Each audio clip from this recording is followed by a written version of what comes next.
미술대학 재학생들이 미술대학 학장의 사퇴를 요구하고 나섰습니다. 지난달 29일에 열린 생활협동조합의 신메뉴 공모전경 요리대회, 이종훈 기자가 현장 르포로 전합니다. 지난 30일과 31일 6.4 지방선거 부재자를 위한 사전투표가 실시됐습니다. 지난 5일 열린 컬처 인카운터 세션, 그 의미 있는 자리에 다녀왔습니다. 각종 사회적 분위기에 맞춰 조금 늦게 시작된 27회 푸드 페스티벌 현장을 영상 스케치로 전해드립니다. 오는 여름방학에 진행될 학예 계절학기 일정이 공지됐습니다. 이상은 이 시간 주요 뉴스입니다.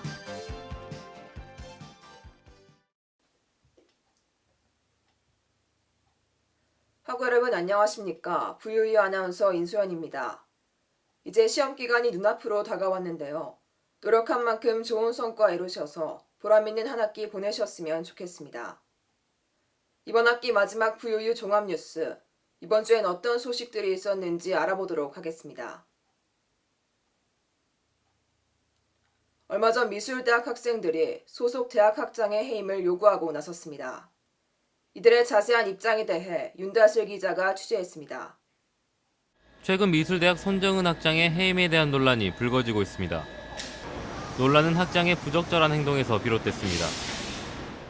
강의평가를 어떻게 했느냐에 대해서 거론을 했던 점과 끝까지 찾아내서 학생들을 혼내겠다, 혼냈다 이런 말을 하고 나서 학생들 사이에서 여론은 강의평가에 대한 익명성과 강의평가에 대한 객관성에 대해서 다들 의구심을 품기도 했었고, 또 과거에 이제 몇몇 남학생들을 본인 전시, 개인 전시를 위해서 사진을 찍기도 하고, 그거를 상의 탈의를 해서 사진을 찍기도 하고, 그거에 대해서 신체적인 지적을 하기도 했었으며, 또 그거에 따른 고등학생들은 어느 정도 이제 성적 모욕감도 들기도 했었습니다.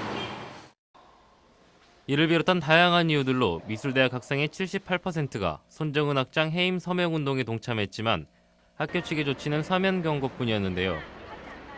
이번 논란이 자진 사퇴 방향으로 흘러가면서 제2, 제3의 피해가 우려되고 있는 상황입니다. VOE 뉴스 윤다슬입니다. 지난달 29일에 있었던 생활협동조합의 신메뉴 공모 요리대회. 기성 판매식품들에 뒤지지 않을 새로운 아이디어와 실력들로 무장한 요리들이 속속 등장했습니다. 이종훈 기자가 그 현장을 담아왔습니다. 지난 29일 늦은 오후의 청운관 학생식당. 한 구석에선 평소와 조금 다른 풍경이 펼쳐집니다. 재료를 손질하고 요리하는 학생들. 우리 학교 생활협동조합이 진행한 신메뉴 공모전 겸 요리 대회입니다. 8개 팀이 참여해 각자 우리 학교 학생식당에 어울릴 새로운 음식을 만들고 심사를 받아 겨룹니다. 다채로운 아이디어와 학생답지 않은 솜씨로 기성업체에서 파는 음식 못지 않습니다. 일단 지금은 테이크아웃 메뉴여가지고 면이 차갑고 그래서 잘 불지 않도록 저희가 처리를 했고요. 그다음에 고기랑 샐러드랑 같이 먹다 보니까 조화가 좀 잘 되는. 여러 심사위원들에게 평가를 받는 긴장되는 시간. 학생들이라도 심사는 매우 정확하게 진행됩니다. 지금 같은 조리법으로 우리가 빨리 만들어서 낼 수가 있을까요? 네, 충분히 가능하다고 생각해요. 마침내 결과가 발표되고 가장 뛰어났던 아이디어 요리들을 시상합니다. 1등을 차지한 건 조리점 서비스 경영학과의 이건영 학과가 만든 삼겹살 김밥입니다. 그냥 정말 쉬운 레시피로 참가했는데 처음에 가벼운 마음으로 참가했는데 1등까지 해가지고 얼떨결에 받은 거라 되게 놀라워요. 선발된 메뉴는 조만간 우리 학교 학생 식당에서 만나볼 수 있게 됩니다. VOE 뉴스 이종훈입니다. 지난달 30일과 31일 사전투표가 진행됐습니다. 사전투표는 별도의 부재자 신고 없이 사전투표 기간 동안 전국 사전투표소 어디에서든 선거를 할 수 있는 제도입니다. 전국 규모 선거에서 시행된 건 이번이 처음입니다. 오늘 아침에 일찍 투표했는데요. 다른 행사가 있어서 미리 사전 투표했습니다. 다른 분들도 미리미리 투표에 꼭 참여했으면 좋겠습니다. 이번 사전투표에선 투표율 11.49%로 집계됐습니다. 지난 5일 이번 학기 마지막 컬처 인카운터 세션이 열렸습니다. 부탄에서 온 유학생 린첸다와 학생이 50여 분간의 발표를 통해 모국을 소개하고 다양한 문화에 대해 이야기하는 행사였는데요. 청운관 지하 글로벌존에서 열린 이번 행사는 예정보다 많은 인원이 참가해 적극적인 분위기에서 진행됐습니다. 이번 세션에선 부탄이란 국가의 역사와 문화를 통해 부탄이 왜 세계에서 가장 행복한 국가로 불리는지 알 수 있었던 호평이 이어졌습니다.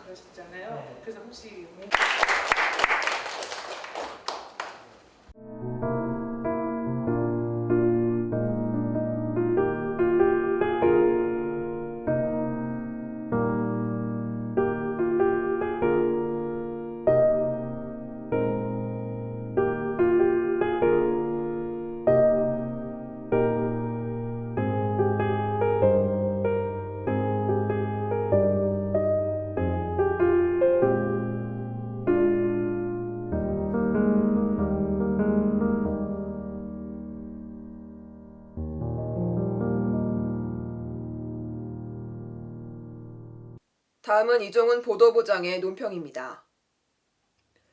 5월과 6월엔 유독 기념일이 많았습니다.